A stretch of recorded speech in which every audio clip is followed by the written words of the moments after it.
So let's go on to a different problem. This says there's a tank of volume 0.3 meter cube. It is initially filled with air at a pressure and temperature of 3.5 megapascal and 400 degrees centigrade. The air is now allowed to discharge slowly through a turbine into the atmosphere until the pressure in the tank falls to atmospheric pressure of 0.1 megapascal. Okay, so this is initially filled with air at 3.5 megapascal. Working substance is air. Temperature is 400 degrees centigrade, which is essentially 673 Kelvin. It is discharged slowly through a turbine, so which means it's a quasi-static process, until the pressure falls to this value. We are asked to determine the work developed by the turbine. Okay, we want work.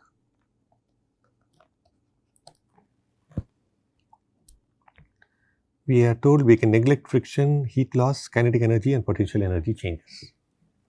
Okay, so this is essentially what is given. This is a control volume process. I can take both of these as a control volume, and whatever is here is discharging. So the mass is going to change. So let me write down the mass conservation for this.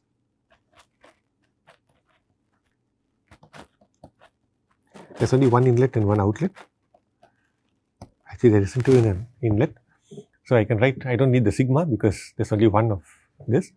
And actually there is no inlet. If I take both of this together as a control volume, there is no inlet, there is only an outlet.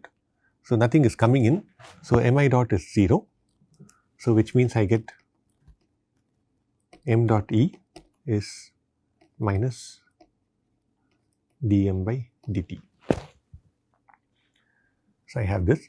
So let me write down the energy equation, which is the first law.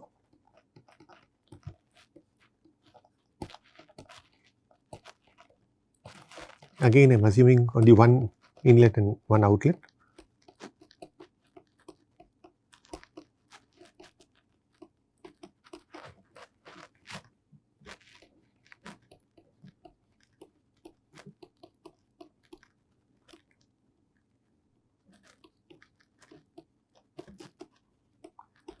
So I have something like this. What is written is that I can neglect friction. I can also neglect heat losses, which means this is 0. I can neglect potential energy and kinetic energy changes, which means these are gone. I also know that there is no air coming into this, it's only air going out. So therefore this is 0. So this entire term is 0. So what I am left with is that dE by dt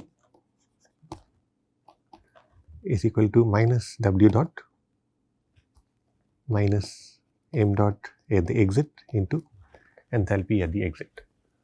So this is essentially what I am left with. This is an unsteady problem because initially I have air in the tank and this air is going out.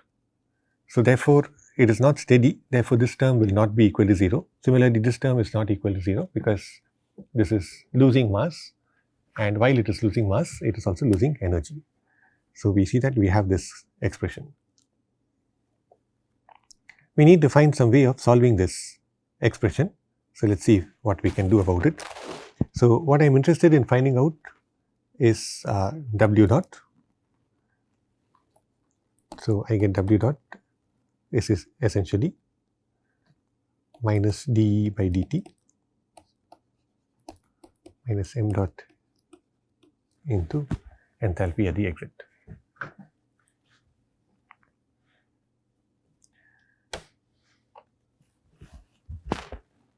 This m dot E I can write as minus dm by dt. So if I substitute that into this,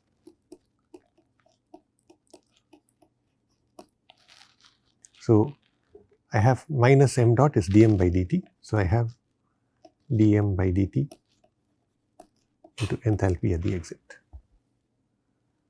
This is essentially what I have. Let me just write that here again.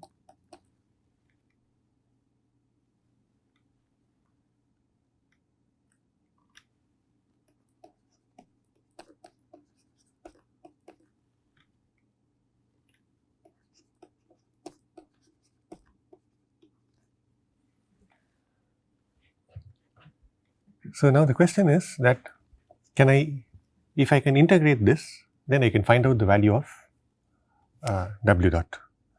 So is there a way of finding out this? So dE by dt is essentially the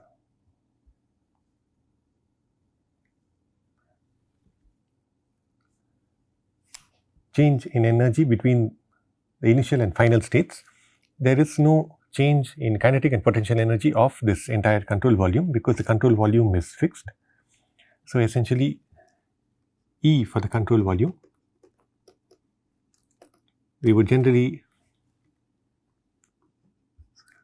write this as U plus kinetic energy plus potential energy,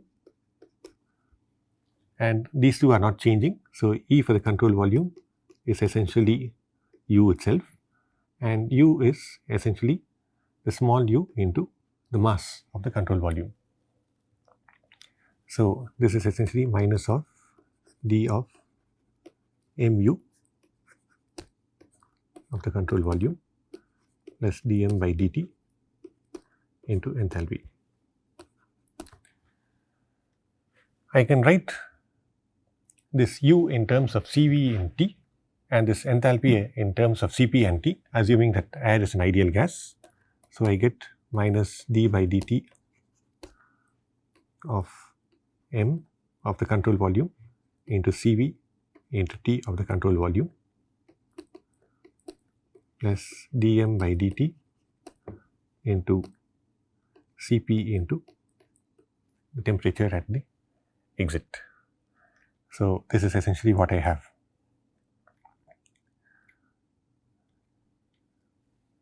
So at the initial mass of air, I can find out because I know the initial volume, I know the initial pressure and the initial temperature. So using PV equal to MRT, I should be able to get the initial mass of this. Finally, I know the pressure is 0.1 megapascal, so I know the final pressure. What I also know is it's an adiabatic process. So if it's an adiabatic process and I know the initial pressures and temperatures, I know the final pressure, I should also be able to find out the final temperature.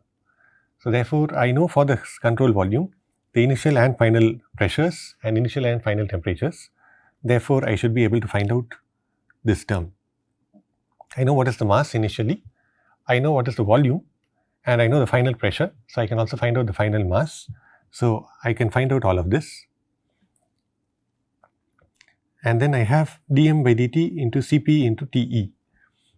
So if this is an adiabatic process, what I can find out is I can find out what will be the temperature at the exit, assuming that the pressure at the exit is constant at atmospheric pressure. So this is being exited out to the atmospheric pressure. So I should be able to, I know the pressure at the exit. So this temperature at the exit, I should be able to find out. So that's essentially what I am going to do.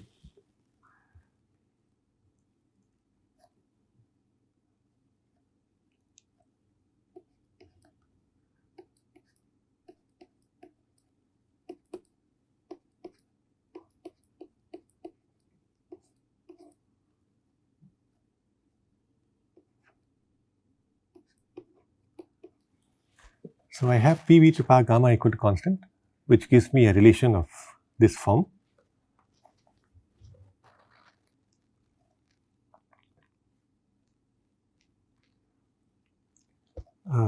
So for the initial mass,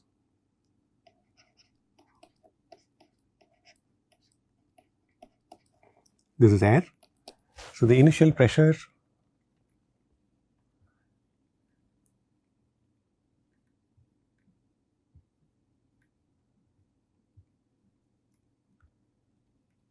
is 3.5 megapascal, 0.3 meter cube.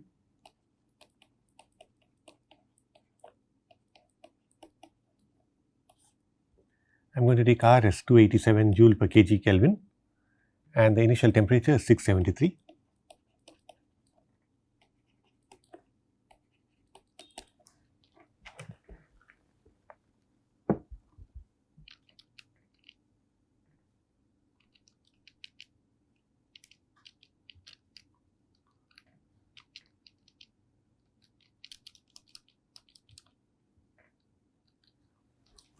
So this is 5.43 kg. The final mass is also given as PV by RT, but I need to, so I know the final pressure, the volume is the same because it's a control volume. I need to know the temperature. So let me find out first the final temperature. So T2.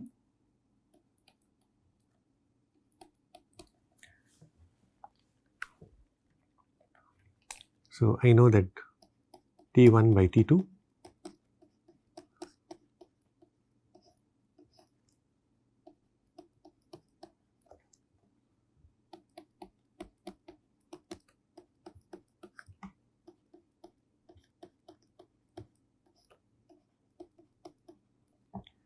so T1 is 673,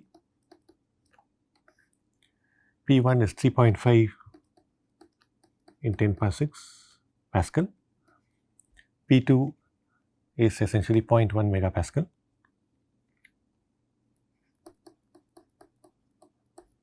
gamma is 1.4,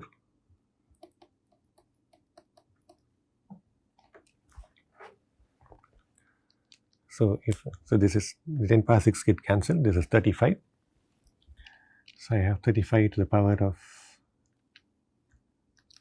0.4 divided by 1.4,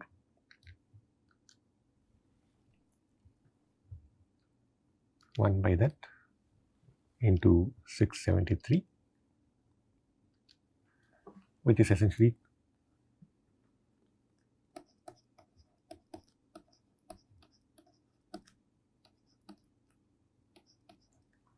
about 243 Kelvin.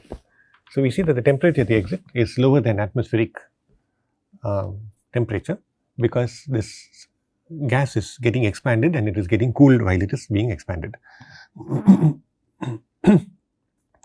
So if this process is adiabatic, which is what this says it is, and the pressure at the outlet is constant, which is also what is given, then the temperature at the outlet also will remain constant. It will remain at this value. So this temperature value is going to be constant over here. So I can now integrate this. So if I integrate it, I get W is essentially minus of mCV T.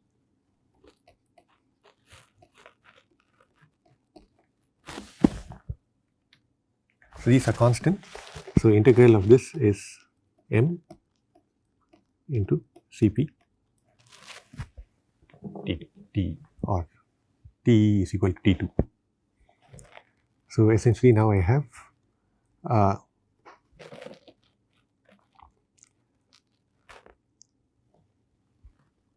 Cv is constant here. So I have m into m1 T1 minus m2 T2. I have taken the negative sign here, plus m2 minus m1 into Cp into T at the exit, which is what I found over here. Okay, so I need to know m2. I found an m1 already. So m2 I can find. This is the final pressure, which is 0.1 megapascal, into final temperature, which is 243.7 Kelvin. Ideal gas constant for air, which is 287 joule per kg Kelvin, PV by R, and sorry, this is T is here. This is V. V is essentially 0.3 meter cube. So this will tell me the final mass which is there.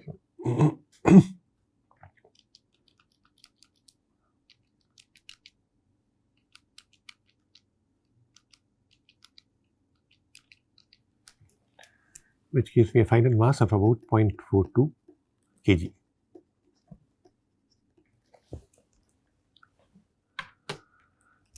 So I have here Cv, which I will find out.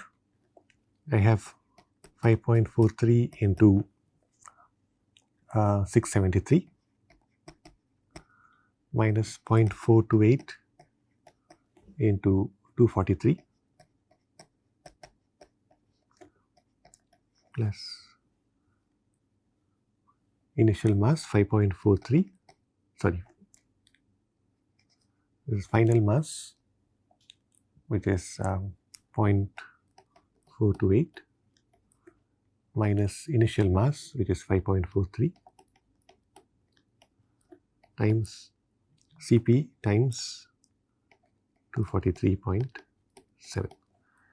So, if I take R as 287 joule per kg Kelvin, Cv is R by gamma minus 1, gamma is 1.4,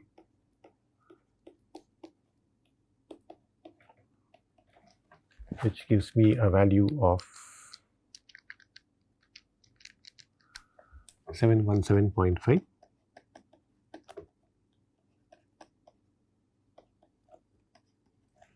Cp is essentially Cv plus R,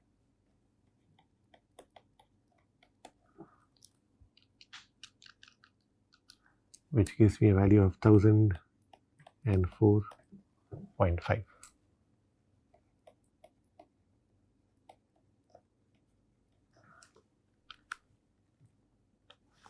So, I have Cv here, which is 717.5.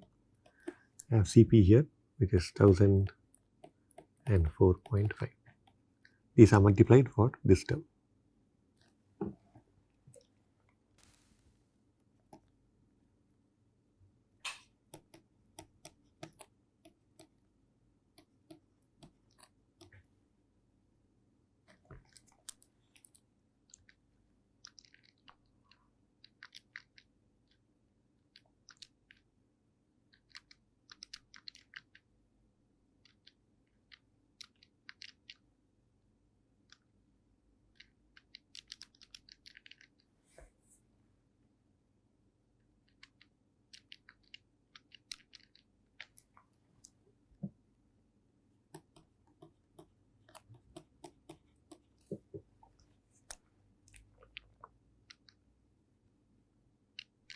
Let me just confirm that this is correct.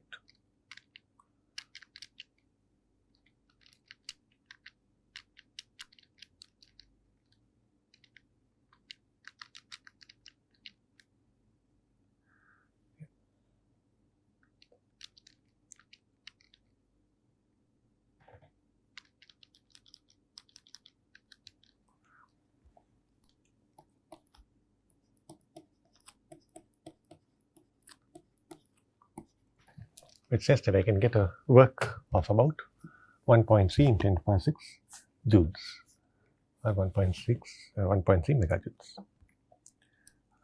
So, I was asked to find out the work developed. So, this is essentially the work developed. So, this is an example of an unsteady problem. So, what we see is that if we have a tank containing gas of this kind, air of this kind, if we expand it completely through a turbine adiabatically with no friction, we will be able to get a maximum of this kind of work by expanding that amount of gas. So, what we did here was we wrote the first law, we substituted the mass conservation equation into the first law, and then we had things in terms of time, derivatives in terms of time. We found out that the enthalpy is essentially constant at the exit, because it is an adiabatic process and the temperature is the pressure is constant at the exit. So, that gave us a temperature which is constant, and therefore, we were able to integrate, and after integrating and substituting we found this value.